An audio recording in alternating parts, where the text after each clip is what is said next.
नमस्कार, हमारा नाम है समरीन और आपने देखना शुरू कर दिया है लाइव सिटीज। बीपीएससी द्वारा आयोजित शिक्षक भर्ती परीक्षा का जब से परिणाम जारी हुआ है तब से इसको लेकर एक नया बवाल शुरू हो गया है। आपने देखा कि अभ्यर्थी इसको लेकर अलग अलग तरह की प्रतिक्रियाएं दे रहे हैं और अलग अलग तरह की आपत्तियां भी दर्ज करा रहे हैं। आपको मालूम है कि अब तो अभ्यर्थियों ने खुली चेतावनी दे दी है, यानी कि खुला अल्टीमेटम भी दे दिया है। साफ साफ कहा है कि जल्द से जल्द इस मामले में सुनवाई हो। अगर सुनवाई नहीं होती है तो फिर हम कोर्ट जाने को भी तैयार हैं। इसको लेकर हमने भी टीटी शिक्षक संघ के प्रदेश अध्यक्ष अमित विक्रम से बातचीत की है, तो जरा सुनिए उन्होंने क्या कुछ बताया है। नमस्कार अमित विक्रम जी, समरीन बात कर रहे हैं लाइव सिटी से। जी नमस्कार। सबसे पहले तो हम आपसे जानना चाहेंगे कि जैसे ही बीपीएससी द्वारा आयोजित शिक्षक भर्ती परीक्षा का परिणाम आउट हुआ तो हमने देखा कि कहीं खुशी है तो कहीं गम है। हम जानना चाहेंगे कि अमित विक्रम का क्या स्टैंड है। देखिए, हमारा स्टैंड शुरू से था कि नियोजित शिक्षकों को बीपीएससी परीक्षा के बदले विभागीय परीक्षा लेनी चाहिए थी और सरकार ने इसमें देरी की। डिसीजन तो लिया विभागीय परीक्षा का, राज्यकर्मी भी देंगे, विभागीय परीक्षा लेंगे, ये सब डिसीजन लिया, लेकिन ये निर्णय लेने में काफी विलंब हुआ, जिस वजह से पूरे बिहार में आप देख रही होंगी कि 40,000 से अधिक नियोजित शिक्षक बीपीएससी परीक्षा पास कर गए। ठीक है। अब इसका दुष्परिणाम समझिए कि हमारे 40,000 से अधिक बेरोजगार युवा वो बेरोजगार ही रह गए। ठीक है। और जो पहले से रोजगार में थे, जो नियोजित शिक्षक थे, वो अब बीपीएससी परीक्षा पास करके बीपीएससी पास शिक्षक बन जाएंगे। तो जो सरकार या नीतीश तेजस्वी की सरकार जो दावा करती है कि हम 10 लाख रोजगार देंगे बिहार के युवाओं को, उस दावे की तो पोल खुल गई ना। 1/3 सीटों पर तो जो पहले से रोजगार में थे, जो नौकरी में थे, वही आ गए, नियोजित शिक्षक ही आ गए। बिल्कुल, नियोजित शिक्षक ही आ गए। अब इसका खामियाजा तो हमारे बेरोजगार भाइयों को भुगतना पड़ा। तो सरकार की जो नीति थी वो सही समय पर सही निर्णय नहीं लेने की वजह से, राज्यकर्मी जब देना ही था, विभागीय परीक्षा लेनी ही थी, तो उसी समय आप डिक्लेयर कर देते कि नियोजित शिक्षक जो हैं वो विभागीय परीक्षा देंगे और जो फ्रेशर्स हैं, जो नए अभ्यर्थी हैं, वो बीपीएससी परीक्षा देंगे। मतलब आप ये कह रहे हैं कि पारदर्शिता की कमी रही है, जिसकी वजह से आज भी बेरोजगार जो लोग थे वो आज भी बेरोजगार रह गए। बिल्कुल बिल्कुल, मैं कह रहा हूँ कि पॉलिसी मेकिंग में और डिसीजन मेकिंग में देर हुई, बिल्कुल देर हुई। अगर ये निर्णय जो सरकार अभी जो विशिष्ट शिक्षक नियमावली लाई है, यही नियमावली अगर आज से 4 महीने 5 महीने पहले ले आती और क्लियर कर देती कि नहीं, जो नियोजित शिक्षक हैं वो बीपीएससी फॉर्म नहीं भरेंगे, वो फ्रेशर्स भरेंगे, नए अभ्यर्थी भरेंगे, और नियोजित शिक्षक विभागीय परीक्षा का फॉर्म भरेंगे, कहीं कोई दिक्कत नहीं होती। बिहार के युवाओं को बड़ी संख्या में रोजगार मिलता। जैसे कि अभी आपने भी कहा अमित जी कि जिस तरह से हमने भी देखा कि 60,000 नियोजित शिक्षकों ने अप्लाई किया था, जिसमें 42,000 जो है वो सफल हो गए। मतलब कि पहले तो आप लोगों के काबिलियत पर सवाल खड़े किए जाते थे, लेकिन अब ये इल्जाम लग रहा है कि आप लोगों ने बड़ी हकमारी कर दी है, मतलब बड़ा नुकसान कर दिया है। देखिए, मैंने तो शुरू से ही इस बात के लिए अपने संघ के माध्यम से अपील की कि शिक्षक फॉर्म नहीं भरें, क्योंकि हमें ये विश्वास था कि हम राज्यकर्मी का दर्जा विभागीय परीक्षा से या बिना शर्त के बनेंगे। जी। उसके बावजूद 63,000 ने फॉर्म भरा। अगर आप सोचिए कि अगर हम लोगों ने, सभी संघों ने अगर इस परीक्षा का बहिष्कार नहीं किया होता तो फिर क्या होता, 3-4 लाख अगर नियोजित शिक्षक भर देते फॉर्म, तो आज जो 2/3 यानी कि 63 में से 42 2/3 आंकड़ा है, तो वो पूरा का पूरा 1.5 लाख 2 लाख सीट हम लोग खा जाते। बिल्कुल। और जो बिहार के बेरोजगार युवा हैं, जिनके पास रोजगार नहीं है, जो वर्षों से तैयारी कर रहे थे, बीएड किया, एस्टेट किया, सीटेट किया, वो तो बेरोजगार के बेरोजगार रह गए। बिल्कुल।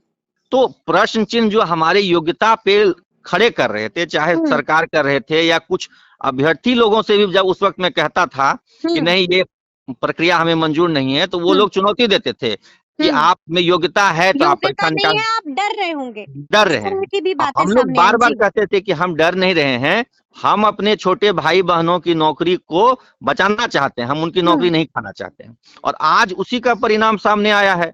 स्पष्ट तौर पर 42,000 बेरोजगार युवा युवतियों की नौकरी को नियोजित शिक्षक ने अपने कब्जे में ले लिया। जो रोजगार पर हक बेरोजगारों का था, उस पर पहले से जो रोजगार में है उन्होंने कब्जा जमा लिया। ठीक है, ये हकमारी हुई है, बिल्कुल हकमारी हुई है, लेकिन इसके लिए शिक्षक दोषी नहीं है, इसके लिए सरकार की नीतियां दोषी हैं। इसके लिए सरकार की नीतियां दोषी। अभी हम आपका ट्वीट पढ़ रहे थे अमित विक्रम जी, आपने एक बड़ी बात कह दी, आपने साफ साफ उसमें लिखा है कि बीपीएससी की गलत नीतियों की वजह से मेधावी शिक्षक अभ्यर्थियों के साथ अन्याय हुआ है। तो बिल्कुल मतलब आप कटघरे में बीपीएससी को भी खड़ा कर रहे हैं, सरकार को भी खड़ा कर रहे हैं, मतलब आप क्या चाहते हैं आप?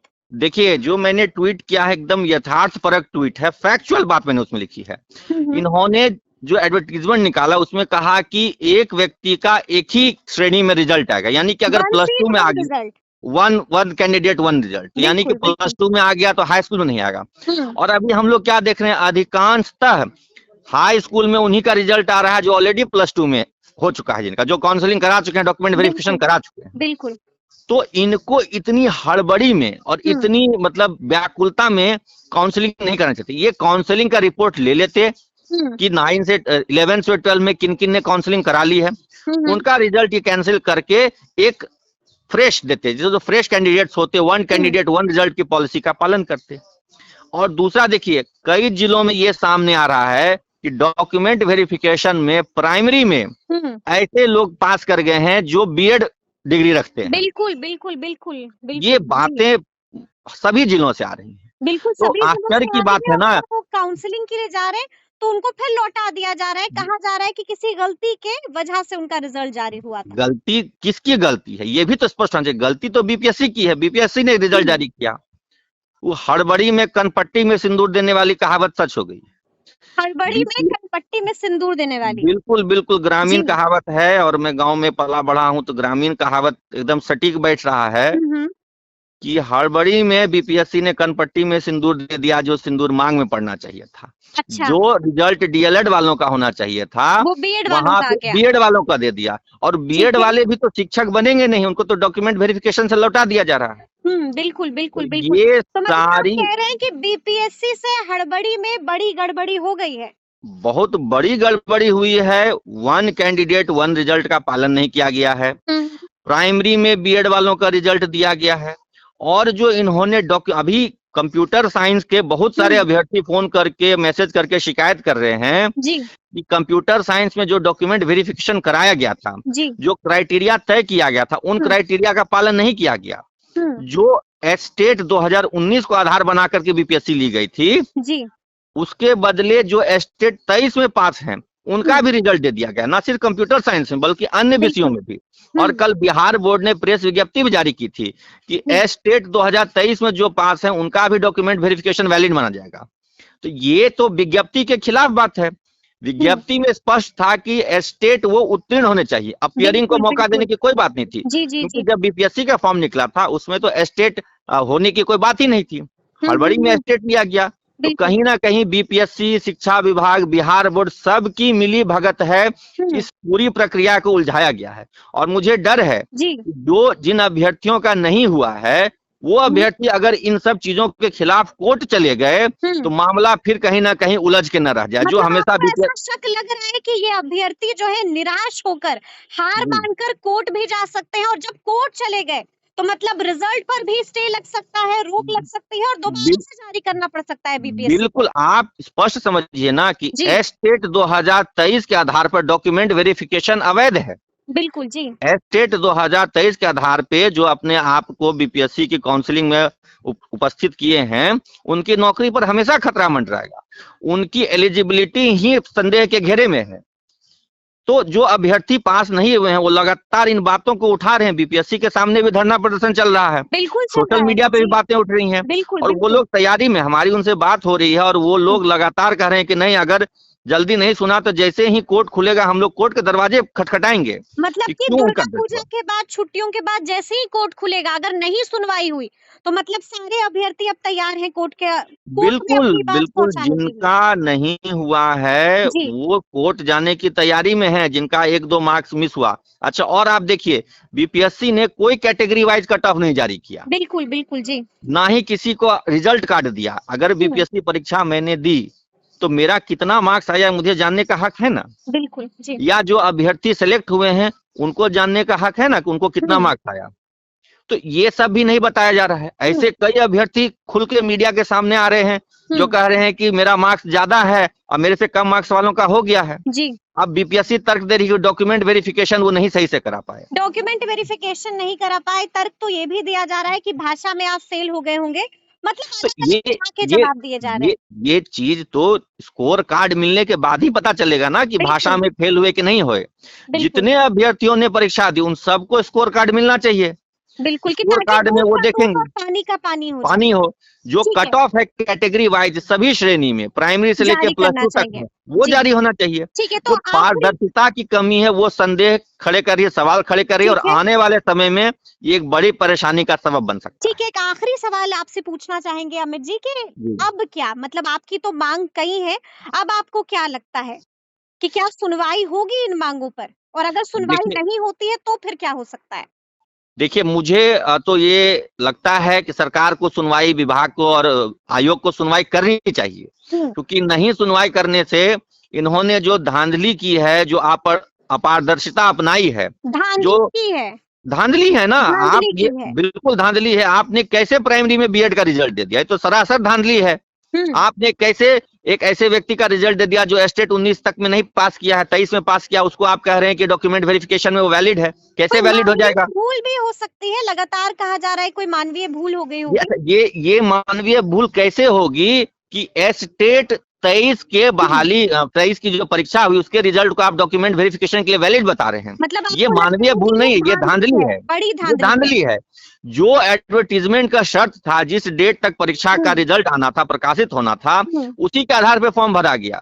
फिर ये हड़बड़ी में स्टेट 23 लिया गया, उसका रिजल्ट जारी किया गया और अब आप कह रहे हैं वो डॉक्यूमेंट वेरिफिकेशन में वैलिड है।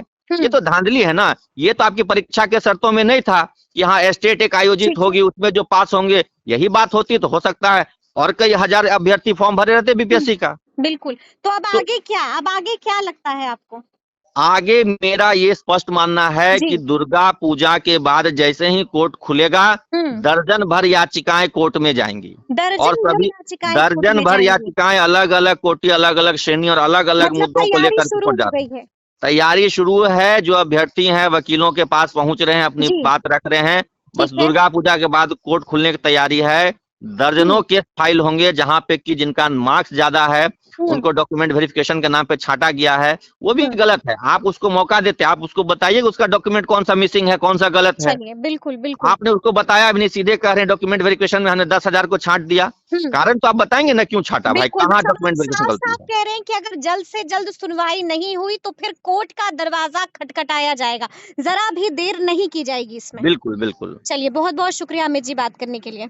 धन्यवाद। तो सुना आपने क्या कुछ बता रहे हैं अमित विक्रम। देखिए साफ साफ कह दिया है कि हड़बड़ी में कनपट्टी में सिंदूर डालने वाली बात हो गई है। साफ साफ कह दिया है कि अब अभ्यर्थी पूरी तैयारी में जुट गए हैं। साफ साफ कह दिया है कि अगर वक्त रहते हुए सुनवाई नहीं होती है तो जैसे ही दुर्गा पूजा के बाद कोर्ट खुलेगा वैसे ही अभ्यर्थी कोर्ट जाने को भी अब तैयार हो गए, यानी कि मामला अब बढ़ता चला जा रहा है। तो देखना होगा कि आगे इस मसले पर क्या कुछ होता है।